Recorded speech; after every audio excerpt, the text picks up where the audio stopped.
Tribuners, Anda sedang menyaksikan Global Update. Untuk pertama kalinya Sunandang Yunus Lumiu, ayah dari Barada Richard Eliezer alias Barada E, muncul ke publik. Dalam program Rossi Kompas TV, pada Kamis 1 Desember 2022 malam, Sunandang Yunus didampingi istrinya Rineike Almapudihang berbicara soal nasib anaknya kini. Dalam kesempatan itu, Yunus mendesak Ferdy Sambo bersikap jantan mempertanggungjawabkan perbuatannya dalam kasus tewasnya Brigadir Pol Nofriansyah Yosua Huta Barat alias Brigadir J. Tidak hanya itu, Sunandang Yunus Lumiu meminta Ferdy Sambo untuk tidak mengorbankan anaknya dalam kasus ini. Bukan hanya Sunandang Yunus Lumiu yang mengungkap pesan bagi Ferdy Sambo, tapi juga Ibu Richard Eliezer Rineike Almapudihang. Dalam pesannya, Rineike Almapudihang mengaku di dalam keluarganya tidak punya uang berlimpah seperti halnya Ferdy Sambo. Menurut Rineike Almapudihang, keluarganya hanya punya hati.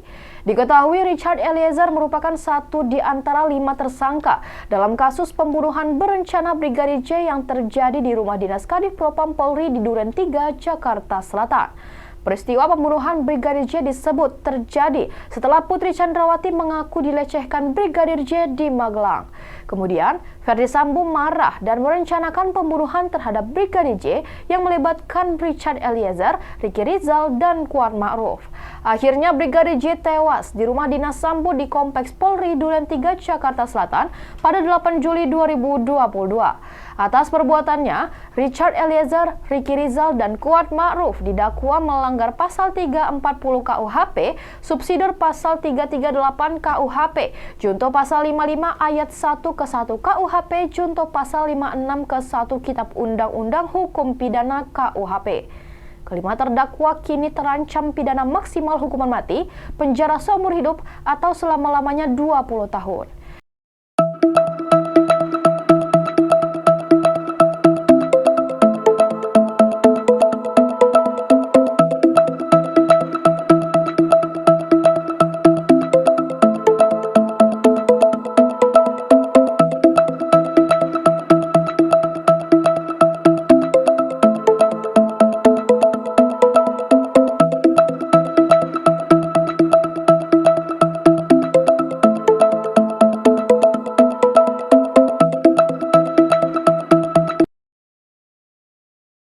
Ibu akhirnya doanya terkabul, bisa bertemu dengan Icat waktu itu di tahanan Makobrimob.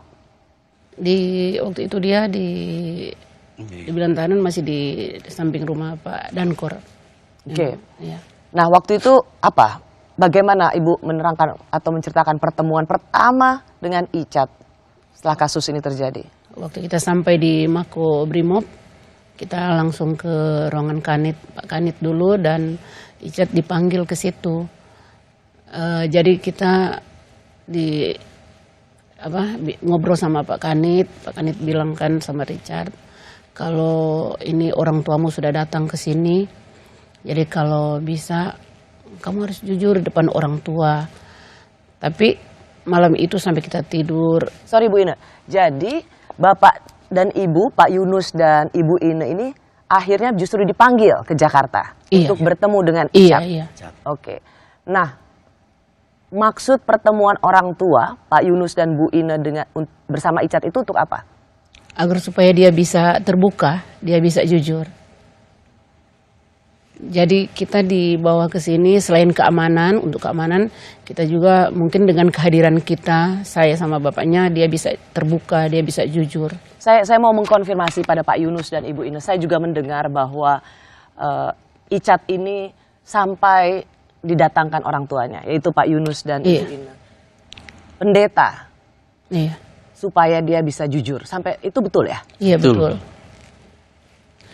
Kita pas datang tanggal 20 itu, malamnya pas besok paginya tanggal 21 kita dibawa ke gereja bersama Icat, dan ada beberapa brimob juga ke sana. Kita ibadah dan sudah menghadap sama Pak Gembala untuk dia bisa jujur, bisa terbuka, tapi memang begitu pada akhirnya memang dia belum bisa jujur, jujur. Jadi Pak Yunus, Ibu Ine, pendeta sudah bertemu dengan Icat supaya ia tergerak hatinya mengatakan yang sebenarnya. dengan Pak Yunus juga Icat tetap bersikukuh? Bersikukuh. Tembak menembak. Tetap skenario-nya tembak menembak. Sebagai ayah, apa insting Pak Yunus ketika Icat tetap bilang tembak menembak? Apakah Bapak percaya anaknya berbicara jujur pada waktu itu? Karena saya selaku orang tuanya, otomatis saya percaya kepada Icat karena perkataannya itu. Karena sudah dibesarkan hingga sudah jadi besar, jadi kita tetap percaya. Memang perkataannya Icat begitu. Kalau insting seorang ibu yang melahirkan Icat? Kalau saya memang nggak percaya. Karena waktu kita ibadah bersama pagi, malam, setiap ibadah, selesai ibadah saya kan hanya berdoa minta sama Tuhan kalau bisa buka sejelas-jelasnya semua masalah ini kan. Waktu itu karena memang saya masih meragukan apa yang Icat katakan. Walaupun memang dia bilang Mama dan Papa juga sama seperti mereka ini luar sana tidak percaya sama saya. Tapi memang jujur dalam hati memang saya tidak percaya. Kenapa Bu? Kenapa Ibu Icat sudah bilang tembak menembak, Ibu harus percaya, panggilnya Mama ya? Mama harus percaya pada saya. Apa yang membuat Mama nggak percaya pada anaknya sendiri ketika sedang menjalankan skenario Sambo? Karena memang dia sangat meyakinkan, saya tidak percaya. Karena memang walaupun dia bicara memang untuk meyakinkan saya sama bapaknya bahwa kita harus percaya, tapi dalam hati setiap kali melihat cara-cara dia dari matanya memang tatapannya kosong, Mbak. Kayak nggak ada yang kayak ada beban yang memang sangat berat yang dia simpan. Dan apalagi waktu itu kalau ketika selesai ibadah, memang dia kayak melihat kita itu curiga begitu.